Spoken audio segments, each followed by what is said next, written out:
Okay, guys, chalo. Very good evening and welcome back to the GST session. I guess all of you have joined in, right? चलिए, so basically let us resume with GST. कुछ चीजें आज मैं आपके साथ revise करूंगा definitely जो हमने की हुई है. At the same time let us discuss about the syllabus also, right? कि हमारे सिलेबस में क्या क्या है. मतलब आपको ऐसा लगता होगा कि सर आपने स्टार्टिंग में सिलेबस क्यों नहीं डिस्कस किया. देखो, अगर आपको पता ही नहीं है कि जीएसटी क्या होता है और डे वन पे मैं आके बताऊं देखो ये वैल्यू ऑफ सप्लाई होगा, ये सप्लाई होता है, ये ऐसा होता है, ये etcetera etcetera etcetera, you will understand nothing. हाँ सर कुछ तो बोल रहा है, ऐसा कुछ तो भी है बस. But now that you have got the basic idea कि जीएसटी मैकेनिज्म होता क्या है, किस तरीके से चीजें चलती है, यहां पे आपके लिए थोड़ा सा माइंड एक्सेप्ट करेगा. अरे हाँ सर ने ये बताया था, शायद उसके ऊपर और डिटेल में कुछ हम पढ़ेंगे, etcetera etcetera and so on and so fourth. And that is the reason I tried to mold you a bit into the concept कि यार टैक्स के अंदर जीएसटी. टैक्स में तो खैर आपको थोड़ा बहुत आइडिया है कि टैक्स क्या होता है, क्यों होता है, राइट? और इनकम टैक्स तो आप अलग से पढ़ ही रहे हो. बट जब जीएसटी की बात करते हैं ना, तो इनकम टैक्स और जीएसटी दो अलग अलग रास्ते हैं. मंजिल दोनों की एक ही है कि यार पैसा देना है अपने को और गवर्नमेंट को पैसा लेना है. बट जो रास्ते ये लोग चुनते हैं ये अलग अलग है, राइट? और इंडिया है भाई, तो इंडिया में तो जो रास्ते होते हैं ये कैसे होता है आपको पता है, राइट? और हर रास्ते को 10 बार बनाया जाता है. पुणे में तो ऐसी ऐसी हालत थी कि यार एक ब्रिज को आपस से तोड़ो, उसके ऊपर और एक ब्रिज बनाओ, फिर उसके ऊपर और एक ब्रिज बनाओ, फिर 2 साल बाद वापस तोड़ो. तो अगर वहां इतनी चीजें हुई तो टैक्स स्ट्रक्चर में भी तो इतनी चीजें होने ही वाली है. बट नो डाउट इंटरेस्टिंग है, ऐसा कुछ नहीं है कि नहीं है. और एक चीज हमेशा ध्यान पर रखना कि जो चीज सबसे कॉम्प्लिकेटेड होती है बोले उसको समझने में टाइम जाता है, बट एक बार समझ लेते हो ना फिर अपनी वैल्यू 10 गुना बढ़ जाती है. क्यों? बिकॉज उतनी कॉम्प्लिकेटेड चीज को समझने के लिए लोगों के पास पेशेंस नहीं होता. And everyone is not that capable कि हाँ मैं ये भी चीज समझ लूंगा, ये भी समझ लूंगा, ये भी समझ लूंगा.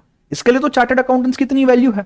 अच्छा, सिर्फ चार्टर्ड अकाउंटेंसी नहीं, कोई भी टाइप का टैक्स प्रोफेशनल क्यों ना हो, they have very good value because they have command over that thing which is very complicated और सो कॉल्ड कॉम्प्लिकेटेड. एक्चुअल में कॉम्प्लिकेटेड नहीं है. मैं आपको एक बात बताऊं, इतने बैचेस में मैंने ये जीएसटी की चीज पढ़ाई है, मुझे अच्छे से याद है स्टार्टिंग में बच्चे को ये वाला मैकेनिज्म समझने में दिक्कत आती थी. बेसिक एग्जाम्पल नॉर्मल चीज है. फिर जब हम एक एक करके एग्जाम्पल्स लेने लगते हैं जो हमने डिस्कस किए हैं सेशन 1 सेशन 2 में, आपको शायद इसके ऊपर थोड़ी सी क्लैरिटी आई होगी. फिर उसके अंदर में मैंने और कंफ्यूजन डाल दिया कि यार कुछ तो इनपुट टैक्स है, कुछ तो आउटपुट टैक्स है तो दोनों GST, but there is some difference. अच्छा चलो, इनपुट टैक्स आउटपुट टैक्स से बात निकली ही है तो let me tell you something. Now suppose you are this customer, आप ये कस्टमर हो, आप इस शॉपकीपर के पास जाते हो, ठीक है? सपोज केसी शॉप, पता है ना केसी इंडिया लिमिटेड करके कंपनी है, शायद फाउंडेशन वालों को पता होगा जो मेरे पास से पढ़े हुए हैं. केसी इंडिया लिमिटेड याद है क्या बच्चों? करण चंदवानी केसी, 1 लाख करोड़ का टर्नओवर, 1000 करोड़ का प्रॉफिट, लाख रुपए का एक शेयर, तुम्हारे लिए डिस्काउंट 50,000 बस, ज्यादा नहीं. इसकी सब्सिडरी है एक केसी शॉप या केसी शॉपी, जो भी डालना है डाल दो. यहां पे हम शर्ट सेल करते, एकदम ब्रांडेड शर्ट्स, मस्त प्रॉपर एकदम ब्रांड के साथ. तो ये शॉप में आप गए, आपने एक शर्ट खरीदी, शर्ट की कीमत थी 1 लाख रुपए, ज्यादा नहीं 1 लाख रुपए. अपन महंगी शर्ट में डील नहीं करते, अपना ब्रांड अच्छा है, मस्त सस्ता टिकाऊ, 1 लाख रुपए की शर्ट, ठीक है? 1 लाख रुपए की शर्ट ली, प्लस मैंने आपको जीएसटी लगा दिया at the rate of 18%, 18,000. Total value 1,18,000, ठीक है? मुझे पता है आप सभी लोगों को ये शर्ट लेनी है, पर अभी सिर्फ एग्जाम्पल पे ध्यान दो. तो आपने ये शर्ट ले ली. शर्ट की खासियत क्या है पता है क्या? वो शर्ट पहन के आप एग्जाम में जाके बैठोगे ना, आधा पेपर आपको ऐसे फटाफट ध्यान पे आते जाएगा. मतलब वैसा ट्रिगर करता है ना कि यार हाँ अब सब आ रहा है. सिर्फ जीएसटी के सब्जेक्ट के लिए नहीं, सभी सब्जेक्ट के लिए. तो शर्ट काम की चीज है. Coming back to the topic, अब शर्ट है 1 लाख रुपए की, शर्ट के ऊपर जीएसटी 18%, 18,000 से 1,18,000 is the final price, everything assumed. हाँ, अब मुझे एक बात बताओ, मैं आपको जब बिल दूंगा, आप मेरे पास से परचेस करोगे, आप शायद बिल मांगोगे मुझसे या शायद नहीं भी मांगोगे, राइट? आप में से काफी लोग होंगे जो शायद बिल्स नहीं मांगते रहोगे. जीएसटी का कोर्स कंप्लीट होने के बाद आप बिल मांगोगे, मैं आपको गारंटी देता हूं, और बहुत अच्छी चीज है. अब ध्यान देना, आप मुझसे बिल मांगोगे तो मेरा जो भी बिल होगा, जो भी मेरा फॉर्मेट होगा, उसमें मैं आपको सब कुछ बना के लिख दूंगा कि यार इसने शर्ट खरीदी है, शर्ट का प्राइस से 1 लाख रुपीज है, राइट? प्लस आउटपुट जीएसटी से output S GST plus output C GST. So ये 9,000 डाल दिया यहां पे, या 9,000 यहां पे डाल दिया. Grand total is 1,18,000. ये मैंने आपको बना के दे दिया. ये है मेरा इनवॉइस। आप कस्टमर हो बट आप कंज्यूमर नहीं हो, आप इसको आगे बेचना चाहते हो। अगर आपको याद होगा, हमने डिस्कस किया है इनपुट टैक्स, हमने डिस्कस किया है आउटपुट टैक्स। कोई बता सकता है? Yes, anyone from the class, live class students? हमने डिस्कस किया है इनपुट टैक्स, आउटपुट टैक्स, बोलिए।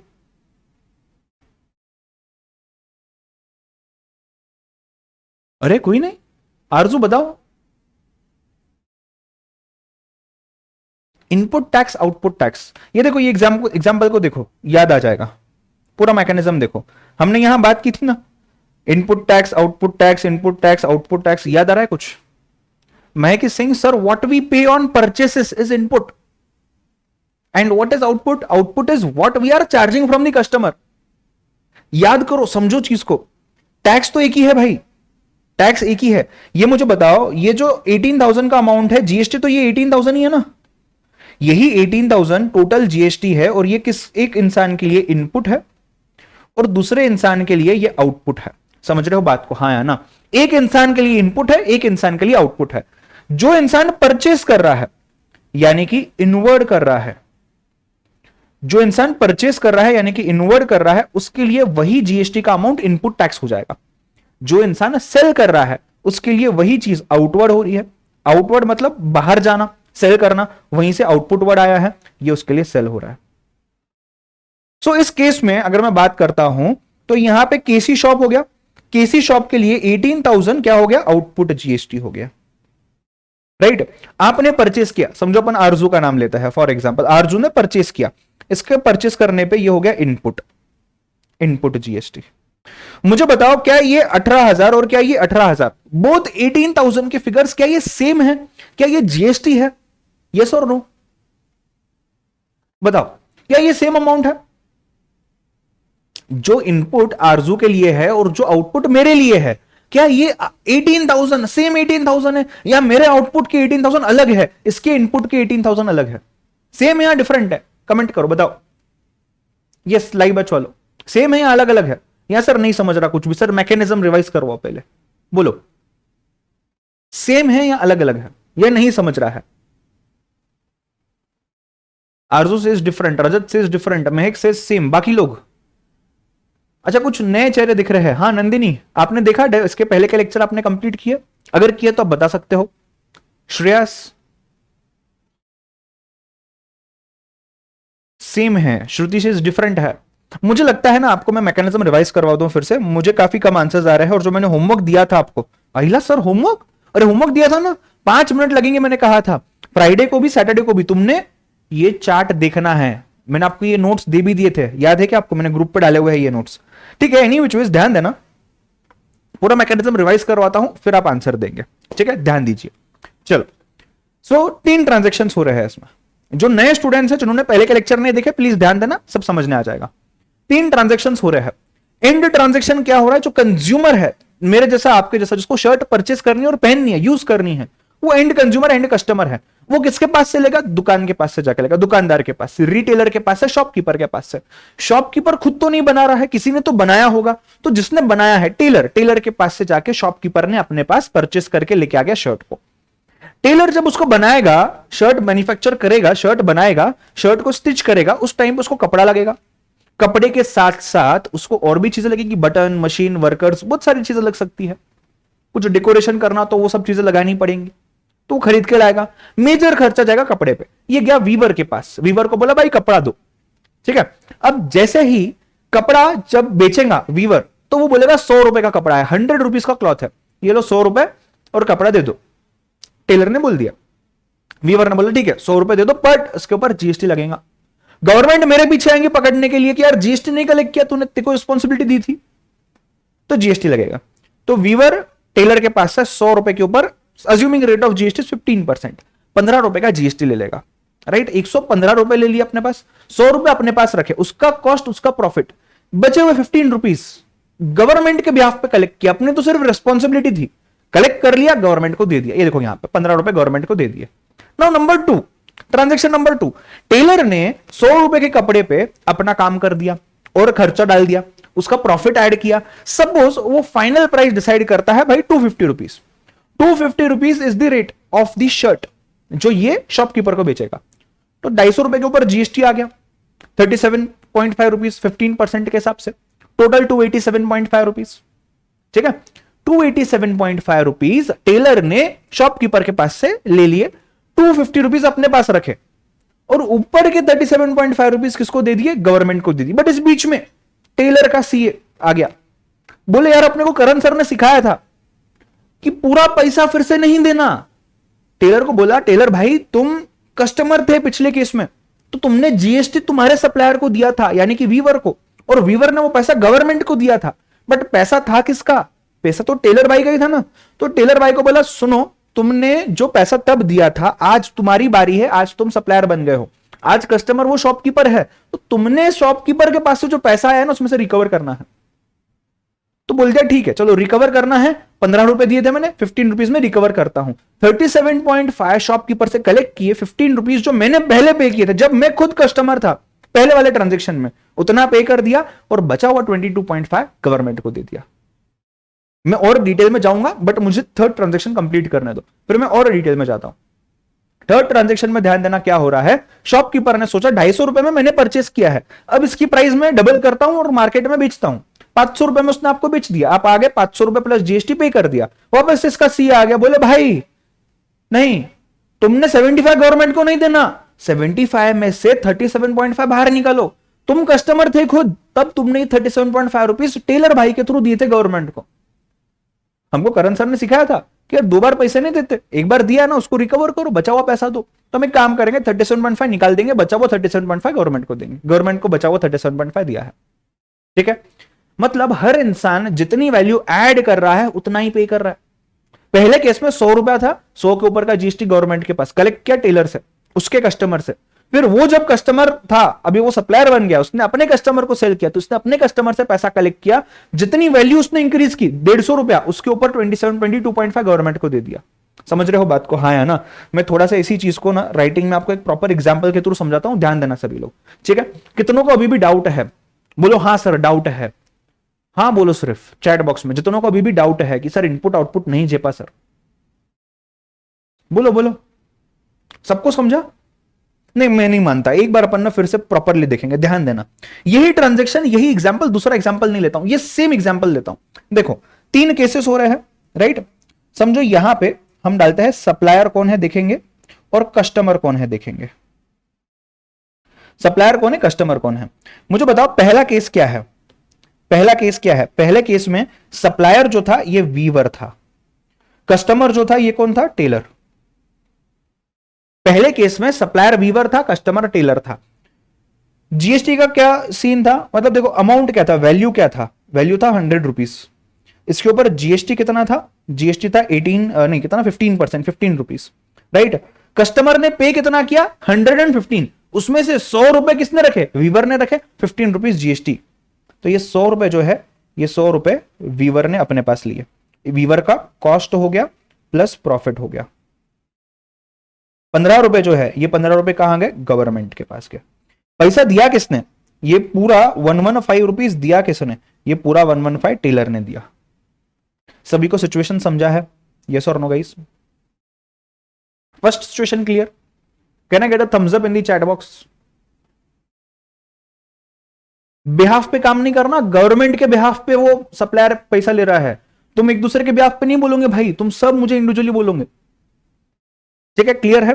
ट्रांजेक्शन 2 नंदिनी क्लियर है? यस बेटा। हाँ, ट्रांजेक्शन 2। अब टेलर तब कस्टमर था, अब टेलर क्या बन गया? टेलर बन गया अभी सप्लायर। ये टेलर बाई को अपन सप्लायर बना दिए। अब कस्टमर कौन है? कस्टमर है शॉपकीपर। पैसा कितना हो गया? 250 प्लस जीएसटी कितना था? 37.5 था if I am not wrong.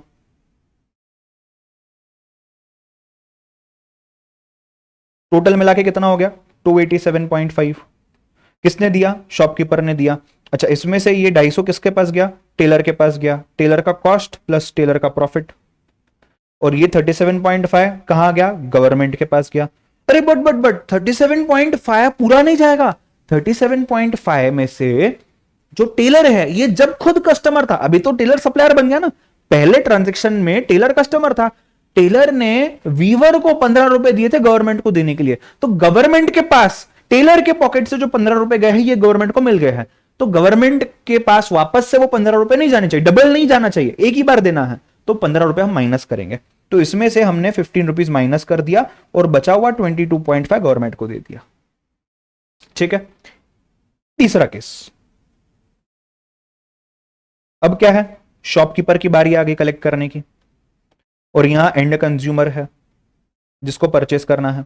ठीक है, वैल्यू कितनी होगी 500 प्लस जीएसटी 575 हो रहा है, राइट, 75 आ गया, टोटल 575 किसने दिया है, कस्टमर ने दिया है, 500 किसके पास जाएगा, शॉपकीपर का कॉस्ट प्लस प्रॉफिट, 75 रुपीज कहां जाएंगे, गवर्नमेंट के पास जाएंगे, बट ये 75 में से माइनस होगा 37.5, वाई, बिकॉज ये जो शॉपकीपर है ये अभी कस्टमर से कलेक्ट कर रहा है, कंज्यूमर से कलेक्ट कर रहा है, बट जब ये खुद कस्टमर था पहले वाले ट्रांजैक्शन में तब इसने 37.5 इसके सप्लायर को यानी कि टेलर को दिए थे, और वो अब ये माइनस करेगा, रिकवर करेगा, तो बचा हुआ जो अमाउंट है 37.5 उतना ही गवर्नमेंट के पास जाएगा, तो पहले केस में 15 जाएगा गवर्नमेंट के पास, दूसरे केस में 22.5, तीसरे केस में 37.5।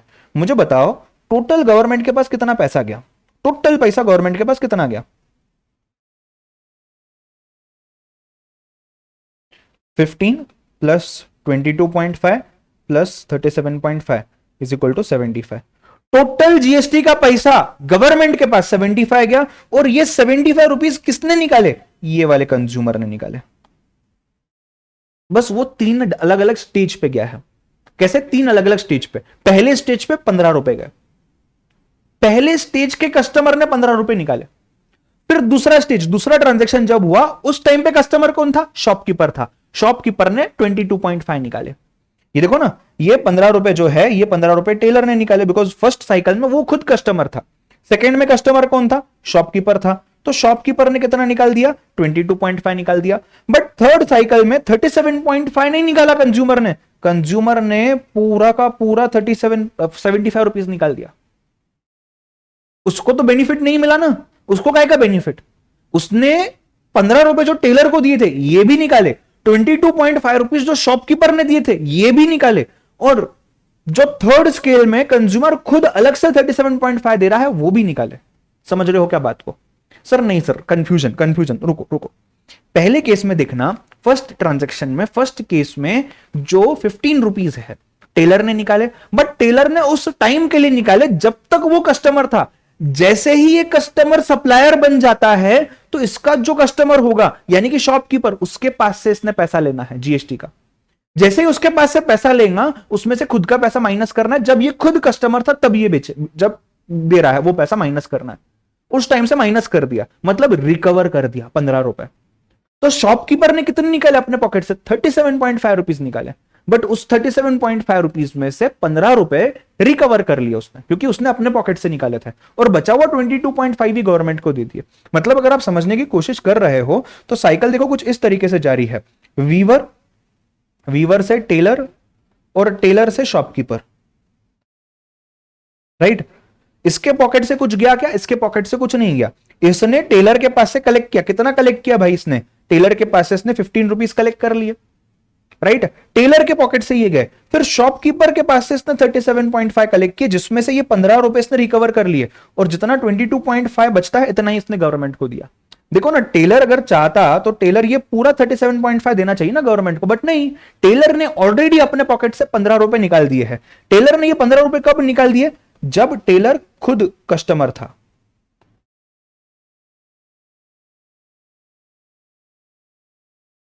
जब टेलर खुद कस्टमर था तब कस्टमर ने अपने पॉकेट से, यानी कि टेलर ने अपने पॉकेट से 15 रुपीज निकाले।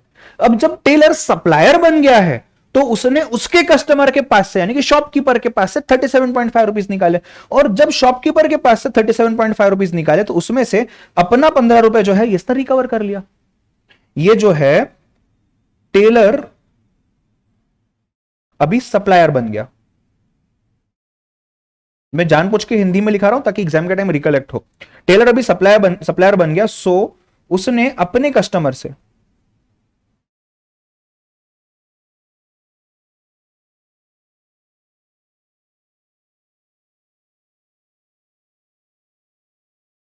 37.5 कलेक्ट किया। अब ये जो इसने खुद ने 15 रुपीज थे और यहां के 37.5 रुपीज है। अब इसने क्या कर लिया, इसने रिकवर कर लिया। क्या रिकवर कर लिया इसने? 15 रुपीज रिकवर्ड।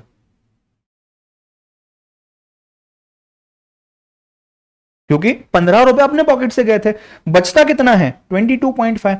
बचा हुआ पैसा इसने गवर्नमेंट को दे दिया। साइकिल समझी है आपको? हाँ या ना?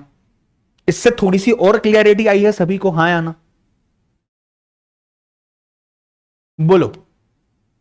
थोड़ी सी बेटर क्लियरिटी आई है कि किसका पैसा कैसे रिकवर हो रहा है और किसके पास जा रहा है।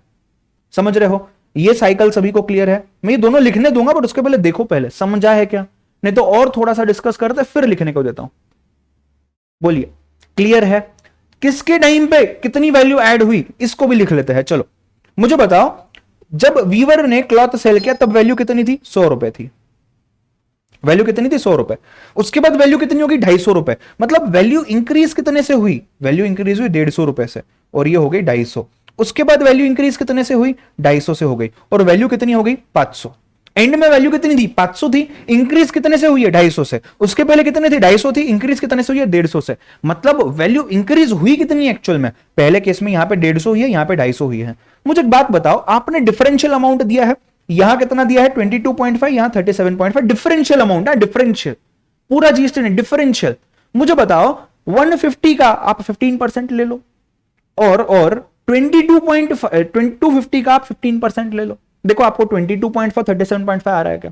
मतलब जितनी वैल्यू मैं ऐड कर रहा हूं ट्रांजेक्शन में, ट्रांजेक्शन की वैल्यू नहीं, ट्रांजेक्शन के वैल्यू में जितनी वैल्यू मैं ऐड कर रहा हूं, यहां ट्रांजेक्शन की वैल्यू कितनी थी? 100 रुपए थी। यहां कितनी है? 250 रुपए। मैंने ऐड कितना किया? 150 रुपए। बस उतना ही जीएसटी मुझे पे करना है, 22.5। तो आप इसको ऐसा पकड़ो या आप इसको ऐसा पकड़ो, बात एक ही है। इसीलिए वैल्यू एडेड टैक्स। मैं चाहता हूं हर स्टूडेंट जो इसको देख रहा है ये चार्ट भी लिखे, मैं होल्ड करूंगा, आप दूसरा चार्ट भी लिखेंगे, ठीक है? इसके बाद क्विक रिवीजन हो जाए। आपको नहीं समझा है, डाउट्स रेडी रखो, लिखने बाद पूछ लेना, अपन आगे बढ़ेंगे। ध्यान से लिखना, सिर्फ कॉपी पेस्ट नहीं करना है, छाप खाना काम नहीं चलेगा। प्रेस भी छापता है, छाप खाना नहीं। सोचो समझो अच्छे से लिखो, ठीक है? चलो आई गिव यू 2 मिनट्स, या ज्यादा भी लगा तो कोई दिक्कत नहीं, लिख लो आराम से, गो फॉर इट फास्ट।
लिखने का जब टाइम दिया जाएगा तब लिखना है, हाँ सिर्फ व्हाट्सएप मत चेक करते बैठो।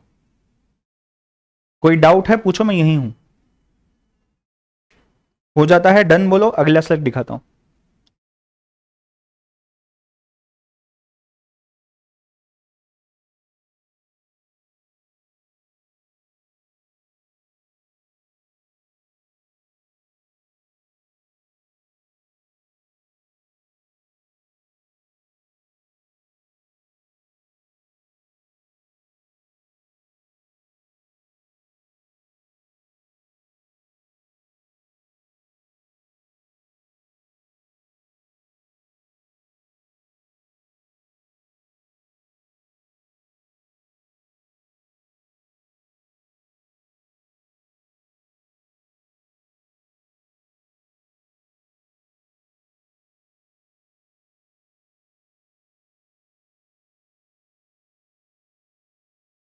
यस यस आर्चो, आउटपुट इनपुट की डेफिनेशन की बात करेंगे, डोंट वरी।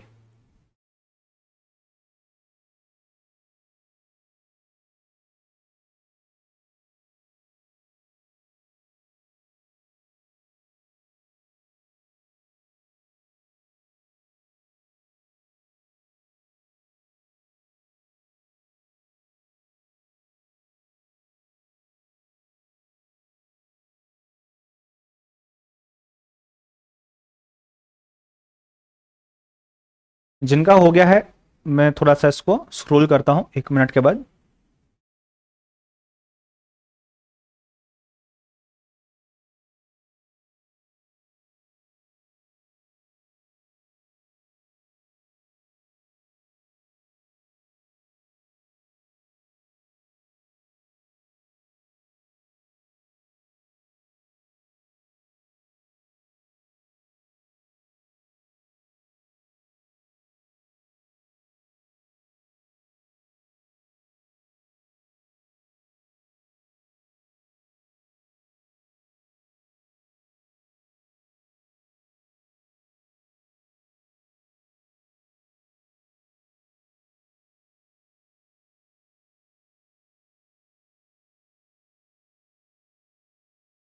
Guys done. ये चार्ट को आप जब भी देखोगे ना, आपको वैल्यू एडिशन वाला पॉइंट, कितना जीएसटी कब पे किया, कौन कब सप्लायर था, कौन कब कस्टमर हो गया, ये चीजें क्लियर हो जाएगी। राइट, मतलब धीरे धीरे ऐसा हो जाएगा कि यार जो मैकेनिज्म है ना, ये आपके माइंड में फ्रीज हो जाएगा, और उस मैकेनिज्म के आजू बाजू में सभी चैप्टर्स है, आजू बाजू में सभी चैप्टर्स है। You will find many people who will tell you that पहले ही मैकेनिज्म पे नहीं जाना है, पहले हमने छोटे छोटे करके डेवलपमेंट्स लाने हैं कि इनपुट क्या है, आउटपुट क्या है, ये क्या है, वो क्या है, और उसके बाद हम मैकेनिज्म पे आएंगे। यूजुअली ये होता है, बट मैं ऐसा बिलीव करता हूं कि एक बार पहले पूरा जो मेन फोकस है ना एक्ट का, उसको समझ लिया ना कि क्या हो रहा है, फिर आजू बाजू की चीजें बहुत इजीली समझ जाएगी। The more amount of clarity you have as far as the main object is concern, तो छोटी मोटी चीजें बहुत क्लियर हो जाती है। चलो मैं स्क्रॉल करता हूं, आगे का देख लो। आप आपके मदर टंग में लिख लेना, मतलब मुद्दा ये है कि आपको एग्जाम का टाइम याद होना चाहिए, ठीक है। So if it is English you are okay with it, write in English. If you wish to write in Hindi, मैंने हिंदी में लिखा हुआ है इसको, so that it becomes easy for you to remember in the exam.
Done.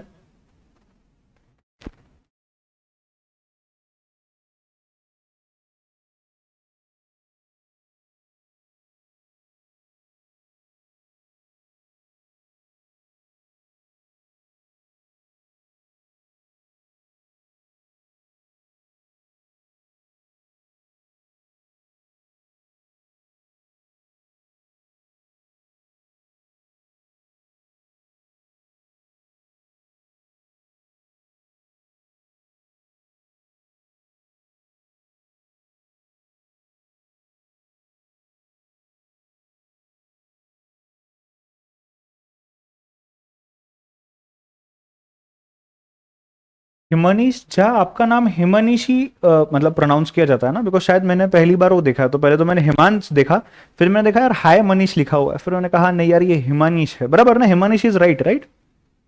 Yes sir. Okay okay. अब मेरे लिए पहला बार नाम ऐसा सुना मैंने कोई।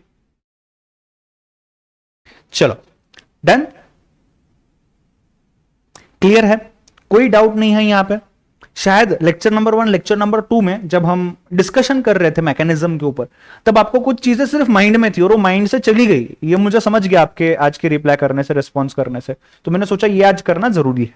ठीक है, यहां तक चीजें क्लियर है? हाँ या ना? अब सर ये सब तो ठीक है, सब ठीक है, अभी भी ना सर इनपुट और आउटपुट नहीं समझा सर, बराबर ना? अभी भी इनपुट आउटपुट नहीं समझा। ध्यान दो, समझो हमने क्या सोचा है, क्या देखा है, क्या डिस्कस किया है। इनपुट यानी कि परचेस पे, आउटपुट यानी कि सेल्स पे। अब मुझे बताओ, ट्रांजैक्शन नंबर 1, सेलर कौन है? वीवर। परचेसर कौन है? टेलर। वीवर के लिए ये 15 रुपए आउटपुट है, परचेसर के लिए ये 15 रुपए इनपुट है। ठीक है, यहां तक तो क्लियर है, कंफ्यूजन अभी आएगा। Second transaction, tailor is the seller, shopkeeper is the purchaser. Tailor seller है, सेलर के लिए ये 37.5 रुपीज आउटपुट है, शॉपकीपर के लिए ये 37.5 रुपीज इनपुट है। Case number 3, transaction 3, shopkeeper seller है, सेलर के लिए 75 रुपीज आउटपुट है, कंज्यूमर के लिए 75 रुपीज इनपुट है। अब आगे देखो, हमने गवर्नमेंट को क्या पे करना है, हमने यहां ये 15 रुपीज गवर्नमेंट को पे किए, मतलब ये 15 रुपए पे कौन कर रहा है? वीवर कर रहा है, सेलर कर रहा है। सेलर परचेसर के पास से कलेक्ट करेगा और गवर्नमेंट को पे करेगा। पे करेगा कौन? सेलर पे करेगा। तो ये सेलर का आउटपुट था, जो आउटपुट सेलर ने गवर्नमेंट को पे किया। सेकेंड केस में देखो, टेलर ने आउटपुट लिया, कितना लिया आउटपुट? 37.5। सेल करने पे आउटपुट लिया, सेलिंग पे आउटपुट टैक्स कलेक्ट किया, गवर्नमेंट को पे किया। पे कितना किया? सिर्फ 22.5, बट कलेक्ट कितना किया? 37.5। मतलब पे करना कितना चाहिए था? 37.5, बट मेरे पास मेरा इनपुट अगर पड़ा हुआ है, यानी कि ये 15 रुपए, ये 15 रुपए मेरा इनपुट है ना। मैं यहां कस्टमर था, यहां पे मैं परचेसर था, परचेस पे मुझे इनपुट मिल गया, ये इनपुट का मैं बेनिफिट ले सकता हूं मेरे आउटपुट के अगेंस्ट। मेरा आउटपुट होना जरूरी है, जब तक मेरा आउटपुट नहीं रहता उसके अगेंस्ट में इनपुट नहीं ले सकता। फॉर एग्जाम्पल मुझे बताओ, एक बात बताओ, सपोज मिस्टर ए है, मिस्टर बी है, मिस्टर सी है। मिस्टर ए के पास 100 रुपए है, जिसमें से 50 रुपए जो है ये खुद के ए के है, 50 रुपए जो है सी के है। बी जो है, बी जाता है सी के पास कि यार मुझे मेरे 50 रुपए दे दे। समझ रहे हो? ए के पास 100 रुपीज है, 100 में से ए के पास खुद के 50 है और ए के पास सी के आए हुए पैसे 50 है। ठीक है, बी जो है, बी सी के पास जाता है, बी बोलता है मुझे मेरे 50 रुपए दे दे, तूने मेरे पास से लिए हुए थे। सी बोलता है एक काम कर, तू ना ए के पास जा, ए के पास मेरे 50 रुपए पड़े हैं, वो 50 रुपए तू ले ले। मुझे बताओ, क्या ए बी को 50 रुपीज दे सकता है ऑन बिहाफ ऑफ सी? हाँ या ना? दे सकता है क्या? यस और नो? ए के पास सी के 50 रुपए पड़े हैं ना, तो सी ने अगर बी को बोला कि भाई तू ए के पास जा, ए के पास मेरे 50 रुपए पड़े हैं, तो उसके पास से 50 रुपए ले ले, बात खत्म। तो इसने इसको 50 रुपए देना है और ये दे ही सकता है, बिकॉज सी ने ए को पैसे दिए हैं। अब मैं क्वेश्चन को थोड़ा सा चेंज करता हूं, ए के पास 100 रुपए आने चाहिए थे, 50 रुपए खुद के हैं, 50 रुपए सी ने देने चाहिए थे, अभी तक नहीं दिए हैं। सी ने सिर्फ प्रॉमिस किया कि I will pay you 50 rupees, but अभी तक दिए नहीं है, अभी तक दिए नहीं है। और सी बी को बोलता है कि यार ए के पास जा और 50 रुपए दे, 50 रुपए ले ले। ए को बोलता है तो उसको 50 रुपए दे दे। क्या ए 50 रुपए देगा अभी? हाँ या ना? ए 50 रुपए देगा अभी? आप अपने आप को रखो ना उस सिचुएशन में, क्या 50 रुपीज दोगे? नहीं, क्योंकि आपके पास आ ही नहीं है ना 50 रुपीज। जब तक आपके पास पैसा नहीं आता आप किसी को दे नहीं सकते। सी मुझे एक बात बताओ, मेरे पास ये मेरा फोन पड़ा है, यहां पे मेरा फोन पड़ा है, ये फोन मैं आपको सेल करना चाहता हूं। मैंने कहा श्रुति को कि श्रुति ये फोन मुझे सेल करना है, 1 लाख रुपए चाहिए, इस फोन की प्राइस है 1 लाख रुपए दो, फोन लेके जाओ। अगर श्रुति को प्राइस मंजूर रही तो क्या वो मेरे पास से परचेस कर सकती है? हाँ। मैं सेल कर सकता हूं? हाँ, क्योंकि फोन मेरा है, मेरा ओनरशिप है, मुझे पैसे मिल गए, मैंने फोन सेल कर दिया। अब मुझे एक बात बताओ, श्रुति मेरे पास आती है, श्रुति बोलती है आरजू के पास जो फोन है ना वही चाहिए मुझे, सर वही फोन चाहिए, तभी 1 लाख रुपए दूंगी, नहीं तो नहीं दूंगी। मैंने बोला ठीक है डन, 1 लाख रुपए लेके आ, आरजू का फोन लेके जा। भाई मैं ओनर हूं क्या उस फोन का? नहीं, it is only up to Aarzoo to decide whether she wants to sell or no. Ownership Aarzoo के पास है, जो चीज मेरे पास है ही नहीं वो चीज मैं दे कैसे सकता हूं? समझ रहे हो बात को? ए के पास अगर सी के 50 रुपए आए ही नहीं है तो सी के तरफ से ए बी को पैसा क्यों देगा? दे ही नहीं सकता। अब ये same situation input tax and output tax में है। मुझे बताओ, टेलर ने किसको पैसा दिया? वीवर को दिया। वीवर ने किसको पैसा दिया? गवर्नमेंट को दिया। ये तो सिर्फ एजेंट हो गया ना, ये तो सिर्फ एजेंट हो गया। एक्चुअल में पैसा किसके पॉकेट से जा रहा है? इसके पॉकेट से जा रहा है। एक्चुअल में पैसा ये दे रहा है, बस किसके थ्रू दे रहा है? एजेंट के थ्रू दे रहा है, वीवर के थ्रू। वीवर के थ्रू वो पैसा गवर्नमेंट को दे रहा है, ठीक है। तो टेलर ने गवर्नमेंट को कितने रुपए दे दिए? यहाँ पे 15 रुपए थे, if I am not wrong, right. 15 rupees tailor ने गवर्नमेंट को दिए, बट खुद नहीं दिए, अपने एजेंट के थ्रू दिए, जो उसका सप्लायर था, weaver, right. As good as agent ही हो गया ना वो। अब दूसरे केस में देखना क्या होता है। दूसरे केस में जब टेलर के थ्रू पैसा जाना है, अब टेलर एजेंट बन जाता है। टेलर के थ्रू जब पैसा गवर्नमेंट को जाना है, तो ये पैसा कौन देता है? ये पैसा शॉपकीपर देगा। शॉपकीपर कितना पैसा दे रहा है गवर्नमेंट को? 37.5 रुपीज। आया ना? अब गवर्नमेंट के पास टेलर के नाम पे 15 रुपए जमा है। ये जो 15 रुपीज है, इसके ऊपर टेलर का नाम लिखा है, क्योंकि टेलर के पॉकेट से आया है ना भाई। टेलर ने अपने पॉकेट से दिया है, किसके थ्रू दिया है वो मत सोचो। दिए तो टेलर ने, ना अपने पॉकेट में से दिए हुए हैं। टेलर ने 15 रुपीज गवर्नमेंट को दिए, गवर्नमेंट ने ये 15 रुपए को एक साइड में ड्रॉवर में रख दिया, उसके ऊपर टेलर नाम डाल दिया, यार ये टेलर ने मुझे पैसे दिए हैं।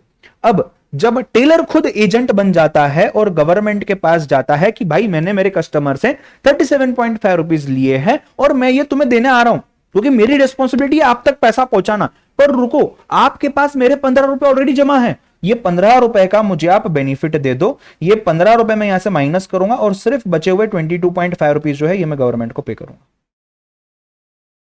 समझ रहे हो बात को? मतलब मैंने जो सेल किया है, what ever I have sold, उसके ऊपर जो आउटपुट टैक्स मेरा है, ये आउटपुट टैक्स है। और ये जो 15 रुपीज है, ये मेरा इनपुट टैक्स है। मेरा इनपुट टैक्स मैंने ऑलरेडी गवर्नमेंट को दिया, गवर्नमेंट ने ऑलरेडी मेरे नाम पे रखा है उसको, बस गवर्नमेंट मुझे अभी उसका क्रेडिट दे रहा है। क्रेडिट मतलब मुझे बेनिफिट दे रहा है, मुझे यूज करने दे रहा है वो पैसा। इसके लिए इस इनपुट टैक्स को जो मैंने यूज किया, ये 15 रुपए मैंने यूज कर लिया ना, इस यूज किए हुए पैसे को हम बोलते हैं ITC, input tax credit. ITC, input tax credit. समझ रहे हो बात को? क्लैरिटी आई है थोड़ी सी? सर इनपुट क्या होता है, आउटपुट क्या होता है? टेक्निकल डेफिनेशन छोड़ो 2 मिनट के लिए, कंसेप्ट समझा है क्या? अगर हां तो थम्स अप दो चैट बॉक्स में। डाउट है अनम्यूट करो, पूछो। समझा है सभी को? मैं फिर से रिपीट कर रहा हूं, ध्यान देना।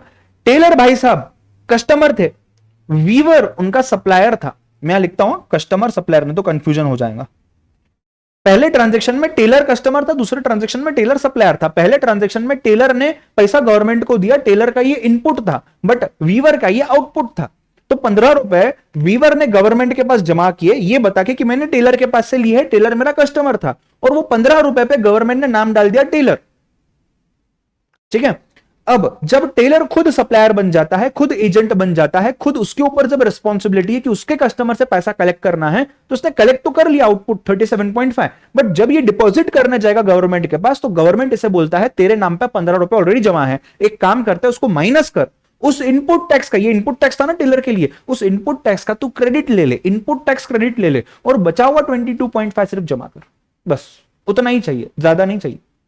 तो उसने 22.5 जमा कर लिए। अच्छा, आउटपुट कितना था यहां पे? आउटपुट 37.5 था, बट उसमें से मुझे क्रेडिट मिला मेरे पहले वाले इनपुट टैक्स का जो 15 रुपए था, और अभी नेट अमाउंट जो मैंने गवर्नमेंट को पे किया वो 22.5। आउटपुट 22.5 नहीं, आउटपुट 37.5 ही है। इनपुट टैक्स का क्रेडिट मिला है 15 रुपए, और बैलेंस 22.5 गवर्नमेंट को पे किया। That's it. Matter clear?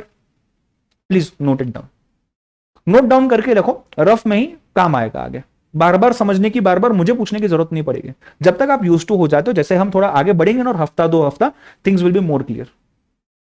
अभी तक क्लियर है? इनपुट क्या होता है, आउटपुट क्या होता है, क्रेडिट कैसे लिया जाता है? जब तक मेरे ना पास चीज होगी नहीं, देखो गवर्नमेंट के पास अगर 15 रुपए पहुंचे ही नहीं, मुझे एक बात बताओ, वीवर ने पहले ट्रांजैक्शन में, वीवर जो है, वीवर सप्लायर है, वीवर ने टेलर के पास से 15 रुपए ले लिए, बट गवर्नमेंट को नहीं दिए। अब मुझे बताओ, क्या गवर्नमेंट ये 15 रुपए यहां पे क्रेडिट देगा क्या? नहीं ना। गवर्नमेंट बोलेगा तू जो बोल रहा है 15 रुपए मेरे पास है, ये तो मुझे दिखाई नहीं दे रहे हैं। जब मेरे पास है ही नहीं तो मैं तुझे कैसे दूं? मैं तुझे नहीं दूंगा, तू पूरा 37.5 भर दे। हाँ, जब तेरा वीवर जमा करेगा ना मेरे पास, तब मैं तुझे वापस दे दूंगा। अभी नहीं, अभी तो मेरे पास आई नहीं है। तो जो चीज जिसके पास है नहीं, वो चीज वो कैसे दूसरे को दे सकता है? तो अगर गवर्नमेंट के पास आपके 15 रुपए पहुंचे ही नहीं है, तो आपको वो क्रेडिट कैसे देगा? अगर गवर्नमेंट के पास 15 रुपीज पहुंचते हैं, तो ही गवर्नमेंट आपको उसका क्रेडिट दे सकती है, अदरवाइज नो। ठीक है, प्लीज नोट डाउन। कोई डाउट है पूछ लो।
Guys, clear? Everyone satisfied with whatever discussions we have made today in the past 40-45 minutes?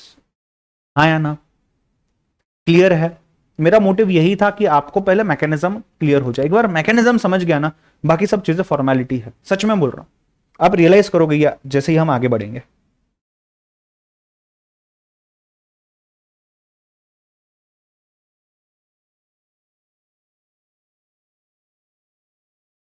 Yes, clear? अच्छा, do not write down anything, just pay attention for the next 5 minutes, right? हमने अभी I guess session 1 हो चुका है, 2 हो चुका है, आज 3 भी हो चुका है। हमने बैकग्राउंड एंड इंट्रोडक्शन समझने की कोशिश की है सिर्फ, right? That is all we have done. No doubt everything is relating to this only in the examination, but actual technical syllabus जो बोलते हैं ना आपके एग्जाम पॉइंट ऑफ व्यू से, वो हमने स्टार्ट नहीं किया है। We have chapter number 1 introduction, जो भी हमने अभी तक देखा हुआ, बस इसी के साथ और कुछ चीजें हैं जो हमने देखना है। Number 2 is supply. I guess हमने सप्लाई को ऐसा डिस्कस नहीं किया है डिटेल में, राइट? बट मैंने आपको जरूर यह बताया है कि जब जब मैन्युफैक्चर होता है तब तक एक्साइज ड्यूटी लगता था, इफ यू रिमेंबर। जब जब सेल होता है तब तक वैट सीएसटी लगता था, जिसके जगह पे आज जीएसटी लगता है। मतलब कुछ तो होना चाहिए, कुछ होगा तो उसके बाद कुछ लगेगा। समझ रहे हो क्या? मतलब अगर मैन्युफैक्चर होगा तो एक्साइज लगेगा, जब तक मैन्युफैक्चर नहीं होगा तब तक एक्साइज नहीं लगेगा। This is what we have discussed. जब तक सेल होगा नहीं तब तक जीएसटी लगेगा नहीं। तो क्या चीज होनी चाहिए? What is the triggering point? What is the triggering point? जब तक वो ट्रिगरिंग पॉइंट नहीं होगा ना, तब तक आगे की सब चीजें यूजलेस है। तो जब तक सप्लाई नहीं होगा तब तक जीएसटी नहीं लगेगा। सब कुछ जीएसटी में सप्लाई के ऊपर डिपेंडेंट है। सप्लाई एक ऐसा इवेंट है, उसके होने से जीएसटी लगता है। सप्लाई नहीं होगा जीएसटी नहीं लगेगा, यहां मैन्युफैक्चर नहीं होगा एक्साइज नहीं लगेगा, सेल नहीं होगा जीएसटी नहीं लगेगा। जैसा ये है ना, वैसा ही जब तक सप्लाई नहीं होता तब तक जीएसटी नहीं लगेगा। तो मैन्युफैक्चर, सर्विस प्रोवाइड करना, सेल करना, ये सभी चीजें, everything is covered under supply. तो ये सप्लाई जो है ना, इसकी डेफिनेशन क्या है, सप्लाई के अंदर क्या क्या चीजें आती है, ये हम आगे समझेंगे अगले चैप्टर में। जैसे ही ये समझने आ जाता है, उसके बाद we still have many more things. Supply तो ठीक है, सप्लाई के बाद there is something called as charge. Charge under GST, मतलब रिस्पॉन्सिबिलिटी किसकी है? जो आके गवर्नमेंट को पैसा देगा, किसकी तो रिस्पॉन्सिबिलिटी होनी चाहिए ना। जैसे हमारे केस में हमने देखा है कि भाई रिस्पॉन्सिबिलिटी किसकी है, यहां पे रिस्पॉन्सिबिलिटी सप्लायर की है। सप्लायर गवर्नमेंट के पास जाके पैसा देगा, ठीक है? हमारी कस्टमर की रिस्पॉन्सिबिलिटी नहीं है, हमारी रिस्पॉन्सिबिलिटी है हमने हमारे सप्लायर तक देना, उसकी रिस्पॉन्सिबिलिटी उसने गवर्नमेंट तक देना। तो ये चार्ज के ऊपर बातें होगी। उसके बाद देयर आर सर्टन थिंग्स जहां पे जीएसटी लगता ही नहीं है, एग्जेम्पशंस फ्रॉम जीएसटी। मतलब ये वो जगह है जहां पे जीएसटी लगता ही नहीं है, लगना चाहिए बट गवर्नमेंट ने बोला नहीं लगेगा। तो ये कौन सी चीजें है, राइट? उसके बाद ये जो हमने सप्लाई देखा ना अभी, जहां मैंने थोड़ा सा आपको नॉलेज दिया कि सप्लाई क्या होता है, सप्लाई का टाइम क्या होता है, सप्लाई की प्लेस क्या होती है, ये सप्लाई का वैल्यू क्या होता है। समझ रहे हो बात को? हाँ या ना? ये तीनों चीजें हम देखेंगे, तीनों इंपॉर्टेंट है। वैल्यू ऑफ सप्लाई मतलब क्या? जो भी आप बेच रहे हो उसकी वैल्यू कितनी है, और ये जो भी वैल्यू होगी उसी के ऊपर जीएसटी कैलकुलेट किया जाएगा। तो जब तक वैल्यू ही नहीं होगी तो आप जीएसटी किसके ऊपर कैलकुलेट करोगे? तो वैल्यू कैसे निकालनी है वो एक चैप्टर है। अच्छा, ये सप्लाई हो कहां रहा है? इंडिया में हो रहा है, इंडिया से बाहर हो रहा है, कौन से स्टेट में हो रहा है, ये कैसे निकाला जाएगा, उसके लिए भी रूल्स है। अच्छा, टाइम ऑफ सप्लाई, कौन से टाइम पे हम बोलेंगे कि अभी सप्लाई हो चुका है, अभी सेल हो चुका है, अभी मैन्युफैक्चर हो चुका है, अभी टैक्स भरो, कौन सा टाइम, वो भी देखेंगे। हमने इनपुट टैक्स क्रेडिट की बात की, अभी जस्ट मैंने इनपुट टैक्स क्रेडिट बताया, इसके ऊपर भी रूल्स है, इसका भी चैप्टर है। अच्छा, रजिस्ट्रेशन, जीएसटी के अंदर रजिस्ट्रेशन कब करना चाहिए। अच्छा, जीएसटी के अंदर में इनवॉइस कैसे बनाना चाहिए, क्या इनवॉइस बनाने के भी कुछ रूल्स है, रिटर्न कैसे फाइल करना चाहिए, और टैक्स कैसे पे करना चाहिए, इसके भी कुछ रूल्स है। समझ रहे हो बेटा बात को? हाँ या ना? Right? Each and everything that I have just talked about, इसके ऊपर डिटेल्ड में चैप्टर्स है। अच्छा, इसके साथ साथ अगर मैं एक्ट की बात करूं, जैसे आपको इनकम टैक्स में इनकम टैक्स एक्ट 1961 है, वैसे ही यहां पे आपको CGST एक्ट करके है, आपको SGST एक्ट करके है, आपको IGST एक्ट करके है। ये तीनों एक्ट हमें पढ़ने हैं। जो भी टॉपिक्स मैंने आपको बताया ये डिवाइडेड है, कुछ CGST में है, कुछ SGST में है, कुछ IGST में है। हम सभी चीजों को डिस्कशन करने वाले हैं।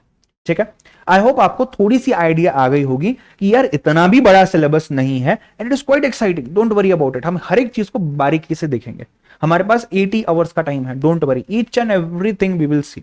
इन एडिशन टू दैट हम सभी चीजों के क्वेश्चन आंसर्स भी सॉल्व करेंगे, क्लास में डिस्कस करेंगे। मैं टेस्ट भी लूंगा तो उसके भी आंसर्स हम क्लास में डिस्कस करेंगे, do not worry about it guys. ठीक है, ये सभी चीजें होगी। जो फाउंडेशन में मेरे पास से पढ़े हुए आपको पता है कि अपन किस तरीके से चीजें कंप्लीट करते हैं, so no worries about it, right. Any doubts till now? Any doubts till now? मतलब आज हमने क्या किया, आज हमने इस प्रोसेस को जो समझा था उसको हमने फ्रीज कर लिया हमारे माइंड में और हमने उसके बेसिस पे कैलकुलेशंस बना के लिख लिए, number 1। Number 2, we have understood कि what we will be doing for the next approximately 70-75 hours. I hope things are fine. ठीक है, यस, एनी डाउट्स? नो तो बोलो यार, गरीब इंसान है, 1 घंटे से बात कर रहा है यार। हाँ ना तो बोलो कम से कम। ठीक है, क्लियर है? चलिए, will stop for now, will continue tomorrow. ठीक है, बाय बाय, टेक केयर।